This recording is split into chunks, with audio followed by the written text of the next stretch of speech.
आवाज सुनाई दे रहा है रे? Yes sir. Yes sir. Yes sir.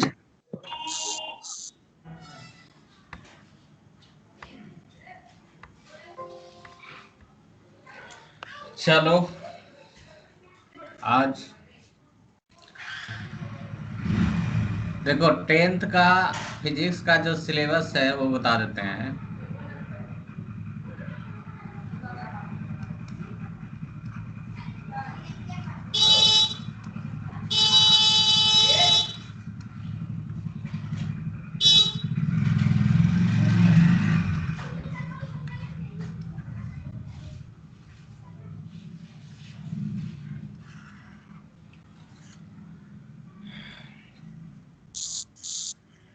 पहला जो चैप्टर है तुम्हारा वो पढ़ना है इलेक्ट्रिक करंट फिजिक्स का। सर स्क्रीन शो नहीं कर रहा है। स्क्रीन शो नहीं कर रहा है? No sir. कर रहा है सर। फिर से यस सर। डिस्कनेक्ट करके ज्वाइन हो जाओ तुम, जिसका शो नहीं कर रहा है। मेरा भी यहीं कर गया। इलेक्ट्रिक जी बच्चा हुआ है। इलेक्ट्रिक करंट दूसरा है जो कि है, या फिर इसी को कहेंगे ऑप्टिक्स। तो इसमें 3 चैप्टर पढ़ना है। पहला है जो रिफ्लेक्शन,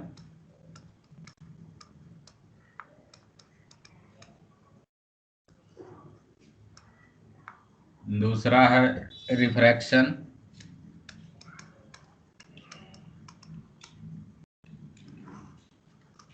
तीसरा चैप्टर है human I and colourful world.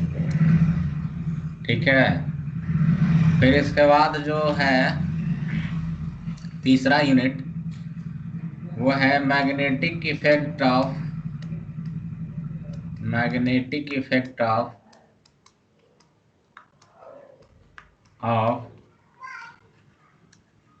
Electric current. ठीक है। ठीक है। फोर्थ चैप्टर है जो है एनर्जी रिसोर्सेज, जो कि इस बार हटाया गया था, इस बार के लिए 2021 के लिए। पता नहीं तुम्हें क्या किया जाएगा, वो बाद में देखेंगे लास्ट में। पहले एक एक करके पढ़ेंगे, तो नोट करो। उसके बाद पहला चैप्टर स्टार्ट करते हैं।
हो गया जी।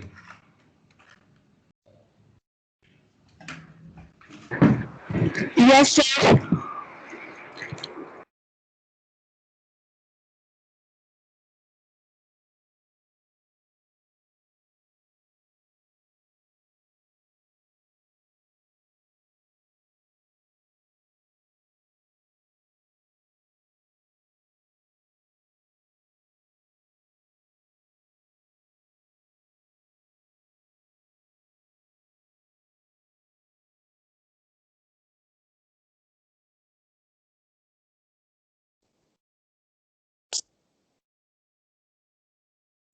सर आपका माइक म्यूट हो गया।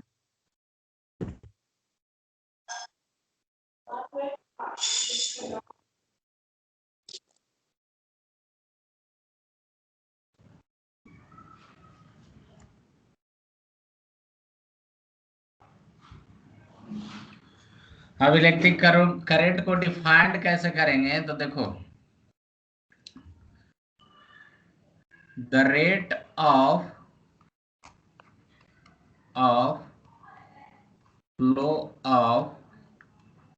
Flow of electric charge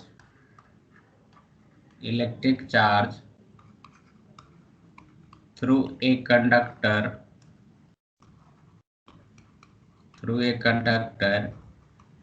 is called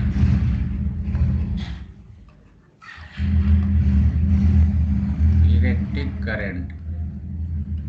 ठीक है, the rate of flow of electric charge through a conductor is called electric current.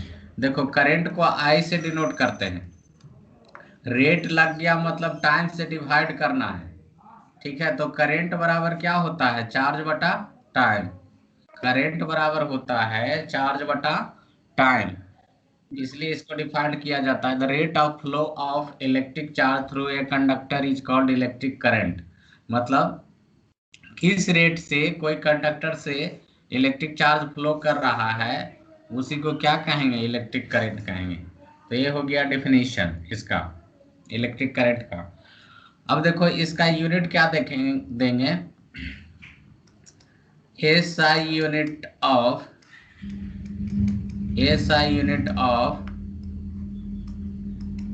Electric current is ampere. Current का एसआई यूनिट क्या होता है, एम्पियर होता है। तो नोट करो, उसके बाद आगे बताते हैं।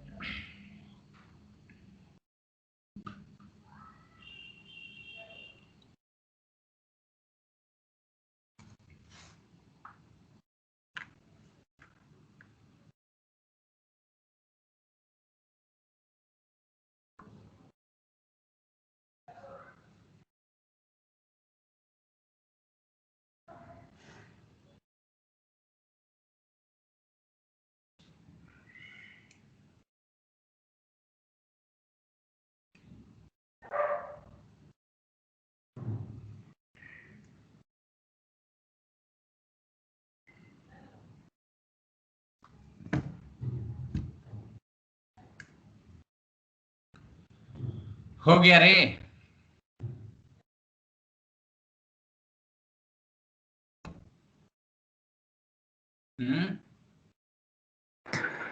Yes sir.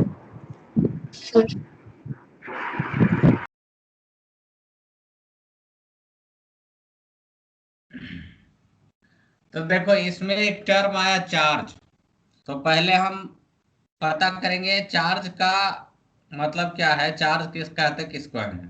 ठीक है, तो पहले हम देखेंगे चार्ज क्या होता है।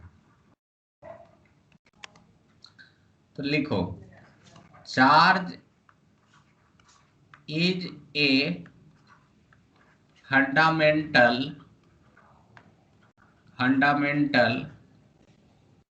Property of an object. Charge जो है किसी ऑब्जेक्ट का फंडामेंटल प्रॉपर्टी होता है। ठीक है, याद रखेंगे चार्ज क्या है, किसी ऑब्जेक्ट का फंडामेंटल प्रॉपर्टी है। लेकिन अब यहाँ पे देखो फंडामेंटल प्रॉपर्टी भी एक नया वर्ड आ गया। फंडामेंटल प्रॉपर्टी का मतलब क्या हुआ? फंडामेंटल प्रॉपर्टी भी यहाँ पे क्या है, एक नया वर्ड है, तो उसका मतलब क्या हुआ? तो देखो, फंडामेंटल प्रॉपर्टी का मतलब हुआ which can be measured, which can be measured but can't be defined। ठीक है, फंडामेंटल प्रॉपर्टी का मतलब जिसको भी फंडामेंटल प्रॉपर्टी कहते हैं उसको हम मेजर कर सकते हैं, मतलब उसको नाप सकते हैं। ठीक है, उसका वैल्यू हम पता कर सकते हैं, लेकिन उसको डिफाइंड नहीं किया जा सकता है। मतलब चार्ज को डिफाइंड नहीं किया जा सकता है, उसको मेजर हम कर सकते हैं। आई बात समझ में? फंडामेंटल प्रॉपर्टी का मतलब ये हुआ जिसको हम मेजर कर सकते हैं लेकिन डिफाइंड नहीं कर सकते हैं। तो चार्ज एक क्या है, फंडामेंटल प्रॉपर्टी है। अब देखो चार्ज कितना तरीका का होगा? चार्ज जो है दो तरीके का होता है, पॉजिटिव चार्ज और दूसरा वाला क्या होगा, नेगेटिव चार्ज। पहला पॉजिटिव चार्ज और दूसरा नेगेटिव चार्ज। ठीक है, तो ये नोट करो, फिर आगे चलते हैं।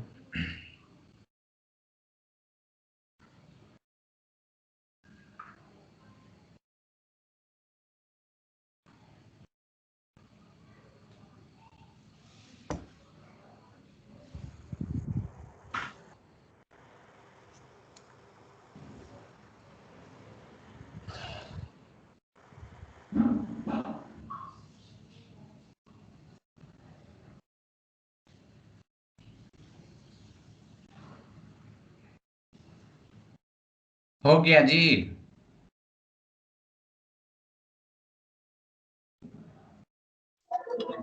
Yes sir.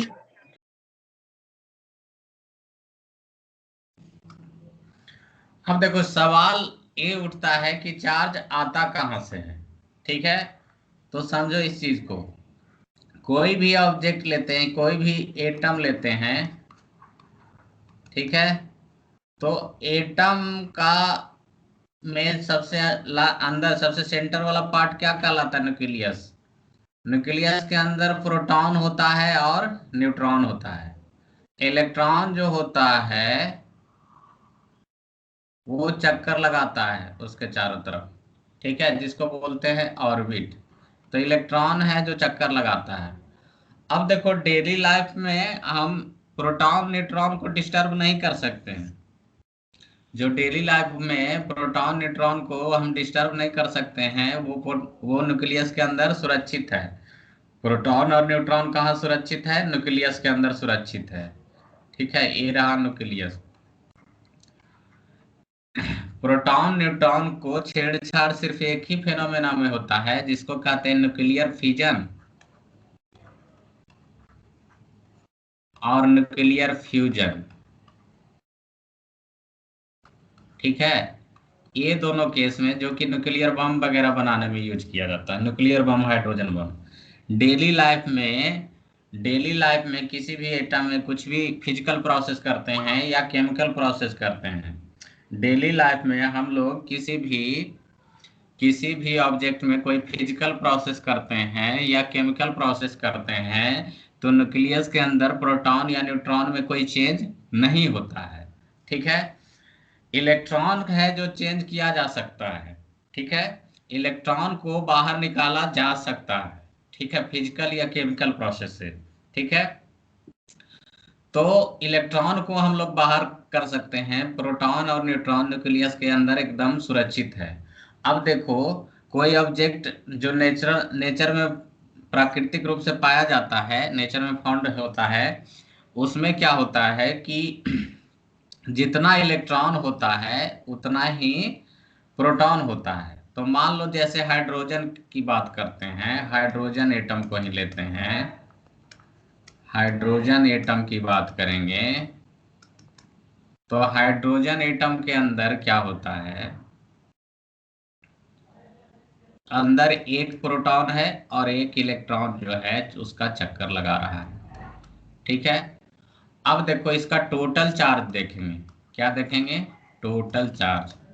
तो टोटल चार्ज देखेंगे तो प्रोटॉन वाला हो गया +1.6 गुने 10⁻⁻19 कूलम। प्रोटॉन पे इतना चार्ज होता है। और इलेक्ट्रॉन वाला चार्ज कितना हो जाएगा? तो इलेक्ट्रॉन वाला चार्ज हो जाएगा -1.6 गुने 10⁻⁻19 कूलम। दोनों को जोड़ोगे तो चार्ज क्या हो गया? 0। ठीक है, एक प्लस में उतना ही था, एक माइनस में। तो जनरली होता क्या है, किसी भी ऑब्जेक्ट के अंदर जितना प्रोटॉन होता है उतना ही इलेक्ट्रॉन होता है। तो उस ऑब्जेक्ट पे एक नेट चार्ज क्या हो गया? 0। वो ऑब्जेक्ट क्या हो गया? न्यूट्रल हो गया। लेकिन सपोज ये करो कि हाइड्रोजन से एक इलेक्ट्रॉन हम लेके भाग गए। हाइड्रोजन का एक इलेक्ट्रॉन क्या हो गया? बाहर निकाल दिए। तो एक इलेक्ट्रॉन जब बाहर निकाल दिए तो उसमें केमिस्ट्री में पढ़े होंगे, उसमें पॉजिटिव चार्ज आता है। ठीक है, तो एक इलेक्ट्रॉन जब बाहर निकाल दिए तब क्या हो गया? एक ही इलेक्ट्रॉन था इस बेचारे के पास। ठीक है, म्यूट करो जी, कौन अभी आया? इस हाइड्रोजन के पास एक ही इलेक्ट्रॉन था, वो भी बाहर तुम निकाल दिया तो उसके पास बचा क्या? सिर्फ एक प्रोटॉन। ठीक है, तो इसके पास चार्ज कितना हो गया? 1.6 गुने 10⁻⁻19 कूलम। ठीक है, तो कहने का मतलब इससे एक इलेक्ट्रॉन बाहर निकाल दिए तो इस पे क्या आ गया? पॉजिटिव चार्ज आ गया। तो जब भी किसी ऑब्जेक्ट पे चार्ज आता है, ठीक है, पॉजिटिव चार्ज आए नेगेटिव चार्ज आए, जब भी किसी ऑब्जेक्ट पे चार्ज आया इसका मतलब क्या है? इलेक्ट्रॉन या तो उसके अंदर आया है या इलेक्ट्रॉन बाहर गया है। जब भी किसी ऑब्जेक्ट पे चार्ज आया है इसका मतलब क्या है? इलेक्ट्रॉन उसके अंदर आया है या फिर बाहर गया है। ठीक है, प्रोटॉन प्रोटॉन को तो कोई डिस्टर्ब कर नहीं सकता है, वो आराम से बैठा हुआ है। तो जब भी किसी भी ऑब्जेक्ट पे चार्ज आता है तो इलेक्ट्रॉन के मोशन के कारण ही चार्ज आता है। ठीक है, या तो इलेक्ट्रॉन उससे बाहर निकल गया होगा या फिर इलेक्ट्रॉन उसके अंदर आया होगा। ठीक है ना? तो ये कहानी समझ में आया कि नहीं आया? कहीं कोई दिक्कत है? ये बेसिक कंसेप्ट था। अगर क्राफ्ट में कुछ नोट करना चाहते हो तो नोट कर सकते हो।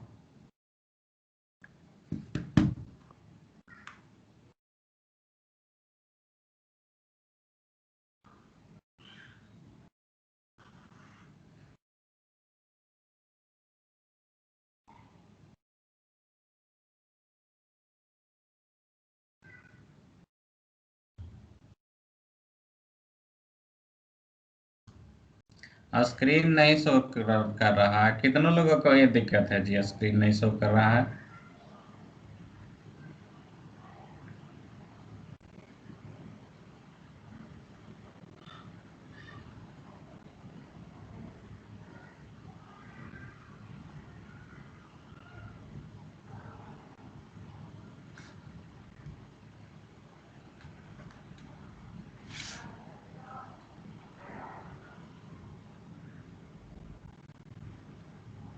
स्क्रीन शॉट लो तो जिसका दिख रहा है स्क्रीन पे। अगर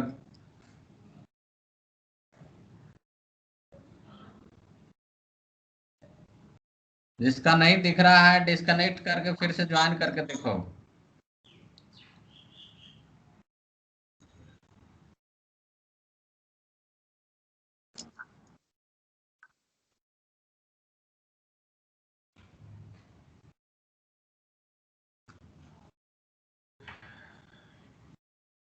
चलो आगे बढ़ते हैं हम लोग।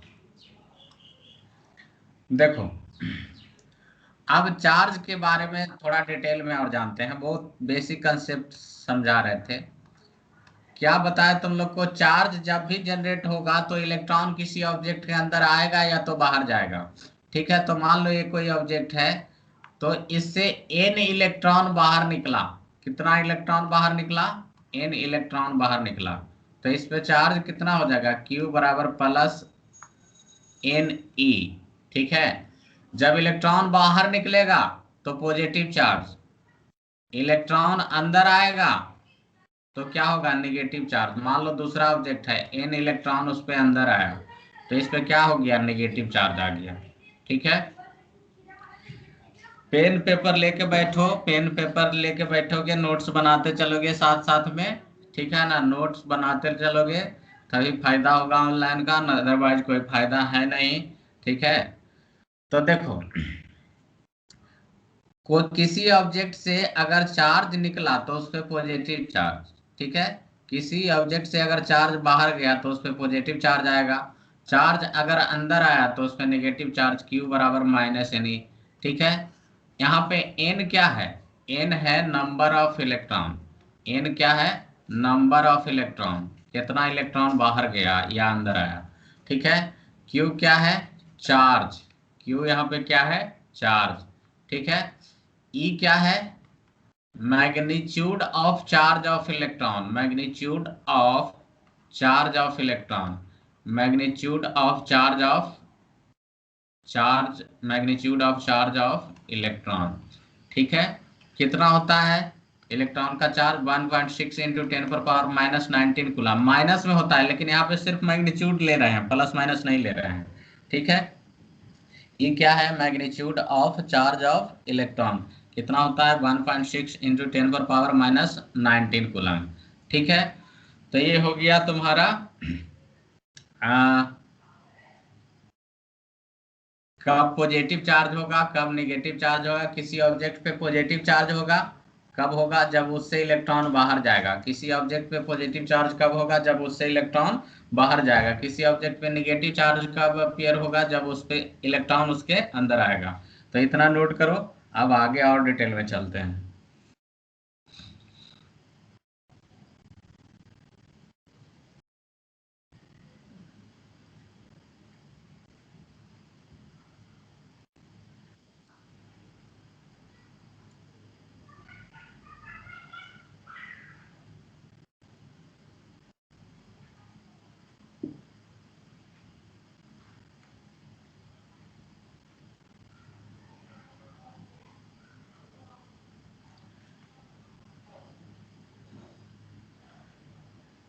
मिटा देना रे।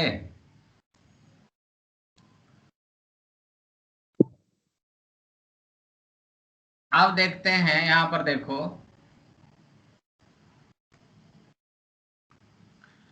लिखो पहला प्रॉपर्टीज ऑफ चार्ज, चार्ज का प्रॉपर्टीज क्या होगा, properties of charge,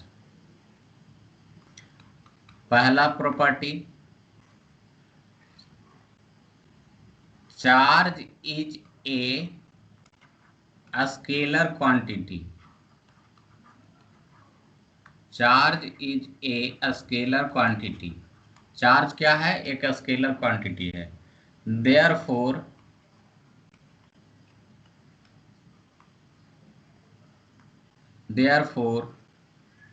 for the addition and subtraction, for the addition and subtraction, addition and subtraction of charge, addition and subtraction of charge, law of simple algebra, law of simple algebra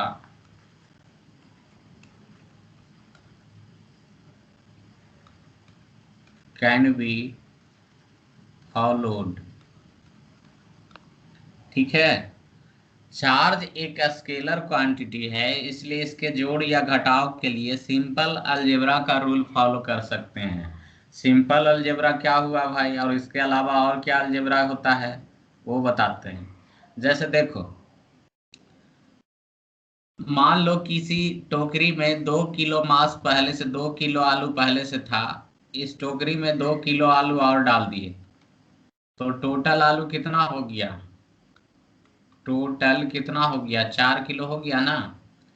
ठीक है, तो इसको simple algebra से जोड़ दिए, जैसे simple algebra मतलब under 8 में जो भी हम लोग जानते थे जोड़ घटाव, ऐसे जोड़ दिए।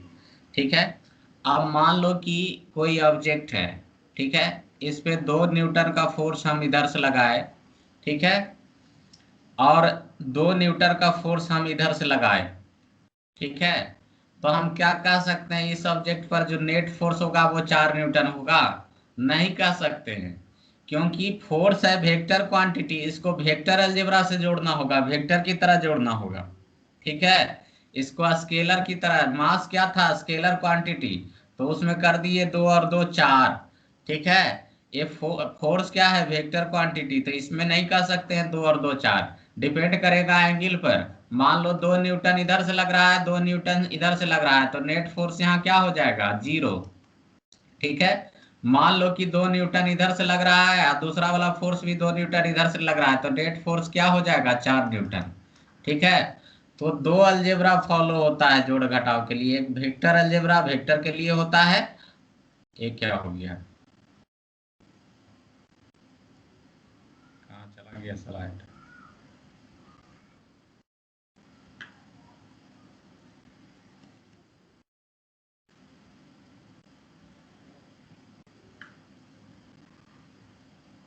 अच्छा यहाँ पे,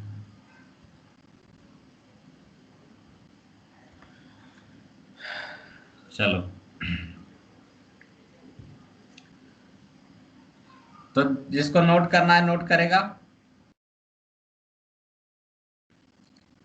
पहला पॉइंट, पहला प्रॉपर्टी याद रखना, चार्ज क्या है स्केलर क्वांटिटी।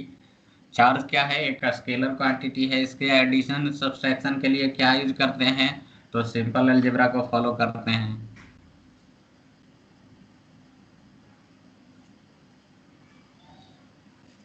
मिटा दे रे,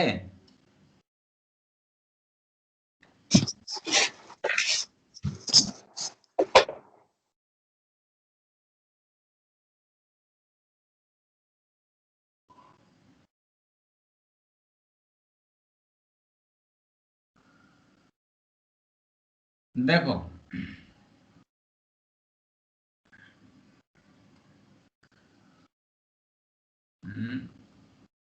इरेज नहीं ले रहा,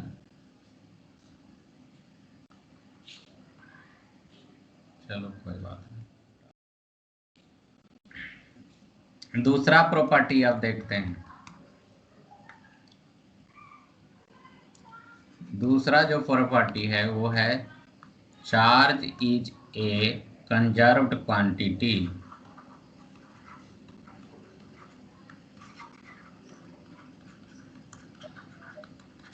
देखो चार्ज क्या है एक कंजर्व क्वांटिटी है, इसको ना तो हम क्रिएट कर सकते हैं ना तो डिस्ट्रॉय कर सकते हैं, सिर्फ एक ऑब्जेक्ट से दूसरे ऑब्जेक्ट में ट्रांसफर होता रहता है। ठीक है, इसी को कहते हैं conservation of charge. Charge is a conserved quantity, it neither be created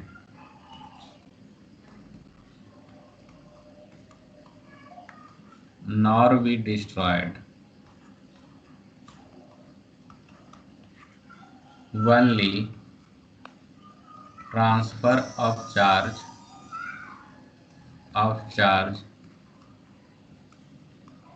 from one object to another object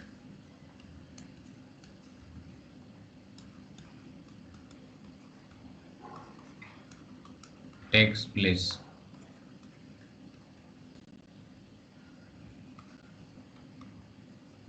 This is called law of conservation of charge, conservation of charge। ठीक है, ये दूसरा पॉइंट हो गया।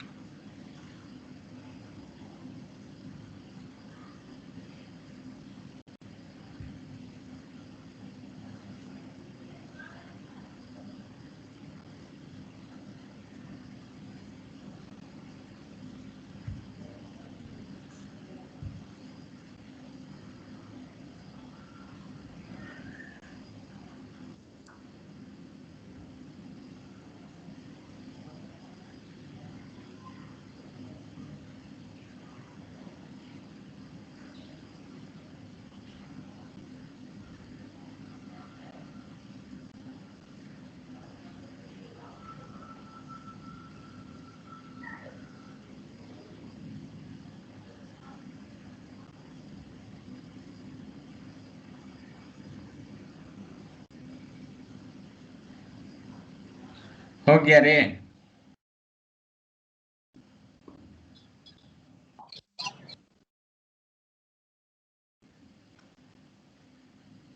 मिटा रहे हैं।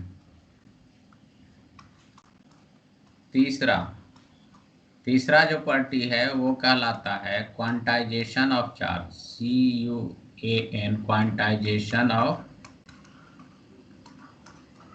चार्ज। ठीक है,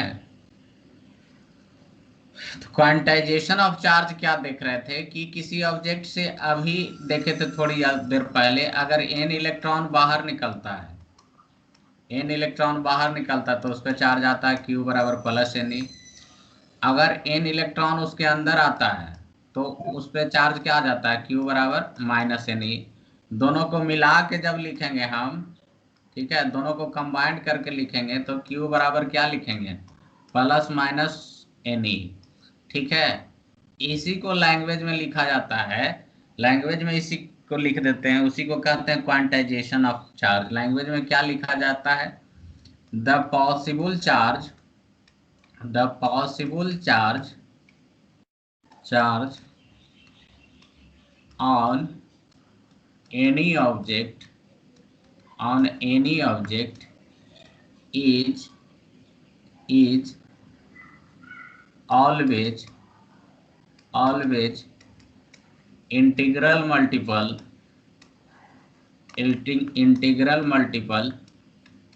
of the charge of electron, of the charge of electron. This is called quantization of charge, quantization of charge। कहने का मतलब किसी ऑब्जेक्ट पर जो संभव आवेश होगा, किसी ऑब्जेक्ट पर जो संभव आवेश होगा हमेशा इलेक्ट्रॉन के चार्ज का इंटीग्रल मल्टीपल होगा। ठीक है, किसी भी ऑब्जेक्ट पर जो संभव आवेश होगा हमेशा इलेक्ट्रॉन के चार्ज का इंटीग्रल मल्टीपल होगा। The possible charge on any object is always integral multiple of the charge of electron. This is called quantization of charge। तो यहाँ तक नोट किया जाए, इसको और थोड़ा डिटेल में समझाते हैं।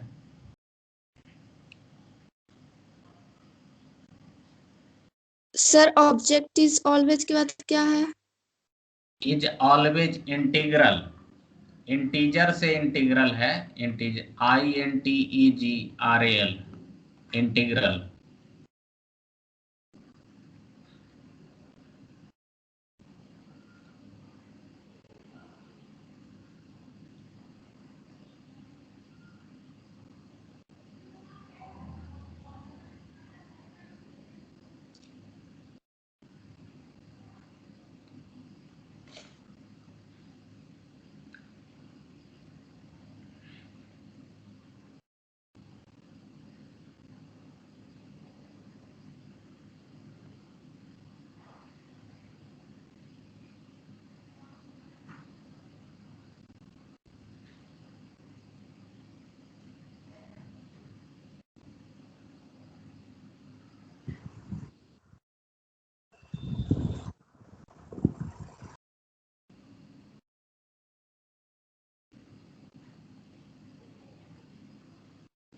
हो गया ना रे, मिटा दें? Yes sir.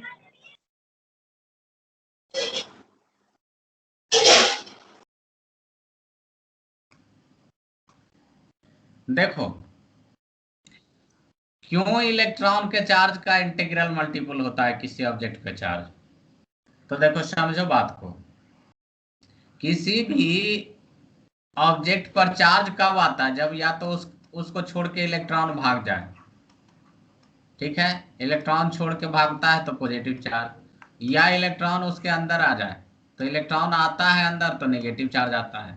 ठीक है, अब देखो इलेक्ट्रॉन छोड़ के भागेगा तो ऐसा ही होगा ना, एक इलेक्ट्रॉन छोड़ के भागा या 2 इलेक्ट्रॉन छोड़ के भागा या 3 इलेक्ट्रॉन छोड़ के भागा, 5 इलेक्ट्रॉन छोड़ के भागा, या फिर कहें 10 इलेक्ट्रॉन छोड़ के भागा, 50 इलेक्ट्रॉन छोड़ के भागा, 100 इलेक्ट्रॉन छोड़ के भागा, ऐसा हो सकता है। या अंदर आया तो 1 इलेक्ट्रॉन आया, 5 इलेक्ट्रॉन आया, 10 इलेक्ट्रॉन आया, 100 इलेक्ट्रॉन आया, ऐसे आएगा। इंटीजर ही होगा हमेशा। ऐसा तो नहीं हो सकता है कि आधा इलेक्ट्रॉन छोड़ के भाग गया, ठीक है, 1/4 इलेक्ट्रॉन छोड़ के भाग गया, ठीक है, तो इलेक्ट्रॉन को फर्दर ब्रेक नहीं कर सकते हैं ना, ठीक है। तो हमेशा जो भी इलेक्ट्रॉन निकलेगा वो इंटीजर के इंटीजर कोई भी इंटीजर का मल्टीपल ही होगा। जो भी इलेक्ट्रॉन उससे बाहर छोड़ के जाएगा या अंदर आएगा, हमेशा इलेक्ट्रॉन का इंटीग्रल मल्टीपल होगा। तो वही लिखा गया लैंग्वेज में, Q बराबर plus minus N E. Q क्या है? चार्ज है। एन क्या है? इंटीजर है। कोई भी इंटीजर हो सकता है, 1 2 3 4 5 6 7 कुछ भी हो सकता है। ई क्या है? चार्ज ऑफ इलेक्ट्रॉन, मैग्नीट्यूड सिर्फ 1.6 गुने 10 पर पावर माइनस 19 कूलम होता है, ठीक है। तो किसी भी ऑब्जेक्ट पर जो चार्ज होगा, इलेक्ट्रॉन के चार्ज का हमेशा क्या होगा? इंटीग्रल मल्टीपल होगा। इसी को कहते हैं क्वांटाइजेशन ऑफ चार्ज। तो ये सब चार्ज का कुछ प्रॉपर्टी होता है जो कि याद रखना है। अब इसी पे बेस्ड एक क्वेश्चन देखते हैं।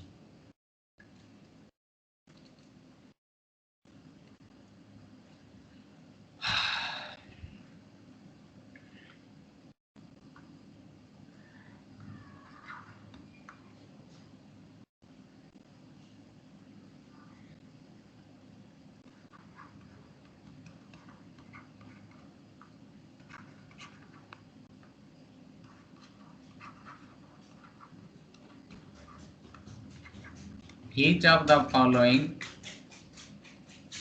is not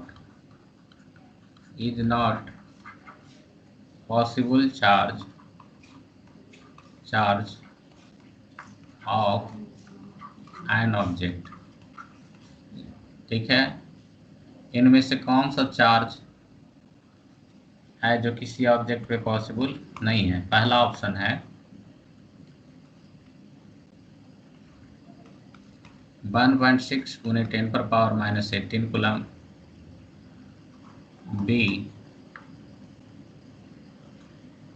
3.2 गुने 10 पर पावर माइनस 19 कूलम, सी 4.8 गुने 10 पर power minus 21 coulomb, D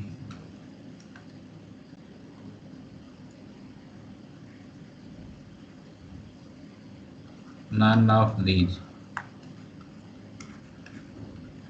question note करिए, ठीक है, और आंसर बताइए क्या होगा।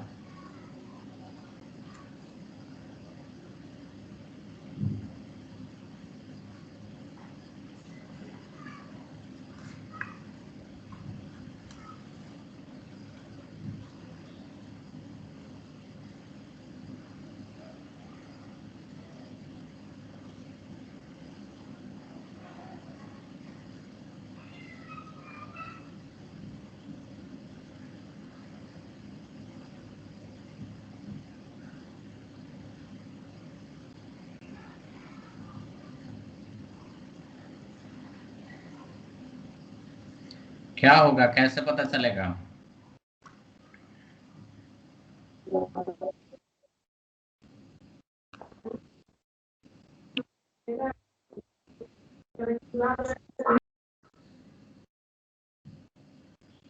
ए ऑप्शन से चेक करने वाला है, ठीक है। ए ऑप्शन चेक करते हैं ए है कि नहीं है। तो देखो Q बराबर एन ई, इसमें दिया क्या गया है? Q उस सब्जेक्ट का चार्ज है ना जी, तो 1.6 गुने 10 पर पावर माइनस 18। एन नहीं दिया गया है। इलेक्ट्रॉन का चार्ज जानते हैं इतना होता है, ठीक है। इसको इधर लेके आओ, 1.6 से 1.6 कट गया, ठीक है। इधर माइनस में तो इधर आके प्लस हो जाएगा ना, 10 पर पावर माइनस 18 गुने 10 पर पावर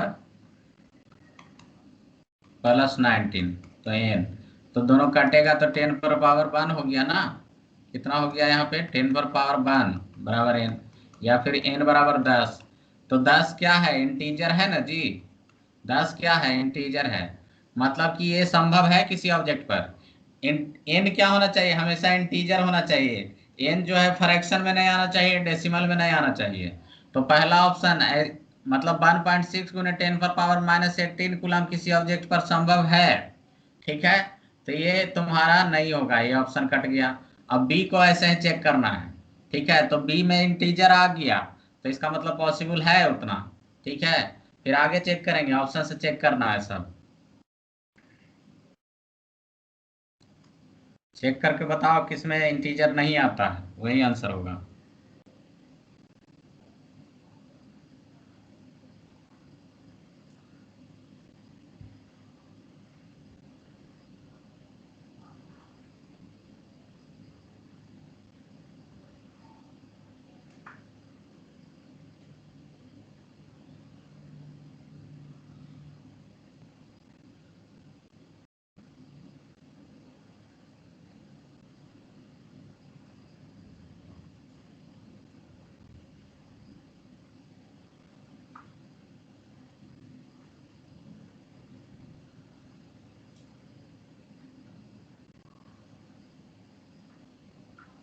बताओ छोटू,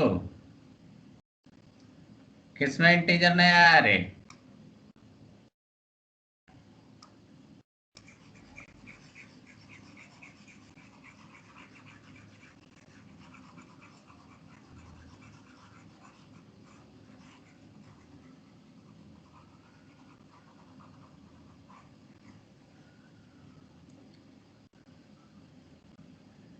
ऑप्शन सी देखो आ गया एक बच्चा।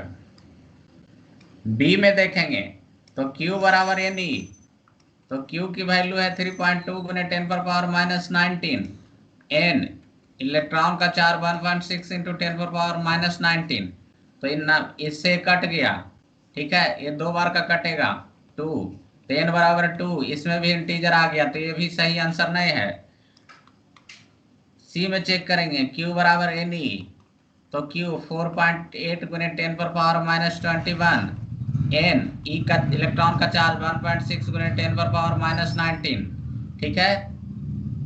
16 से 3 बार का कटेगा, 3 हो गया, ठीक है।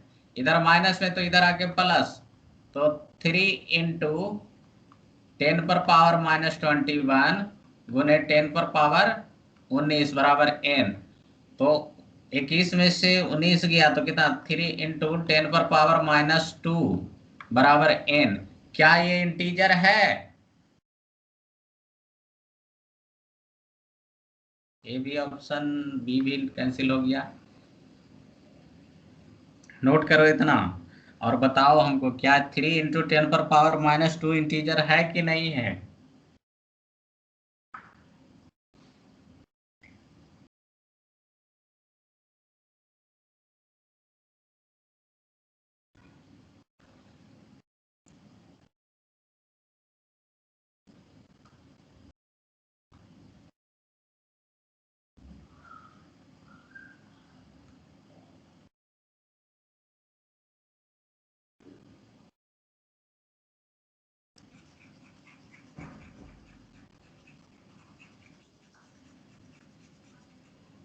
देखो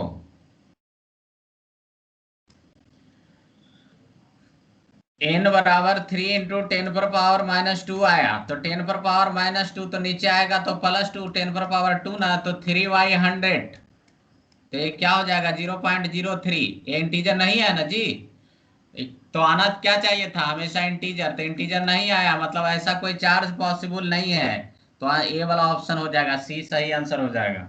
किसी को कोई दिक्कत है यहाँ तक? No sir. तो ये तुम्हारा प्रॉपर्टीज ऑफ चार्ज खत्म हो गया, ठीक है। अब हम लोग पढ़ेंगे नेक्स्ट क्लास में methods of charging, methods of charging. किसी ऑब्जेक्ट को हम चार्ज किस किस तरीके से कर सकते हैं वो देखेंगे नेक्स्ट क्लास में। तो इतना आज रहने दें, बाकी कल मिलते हैं। किसी को कोई दिक्कत? No sir.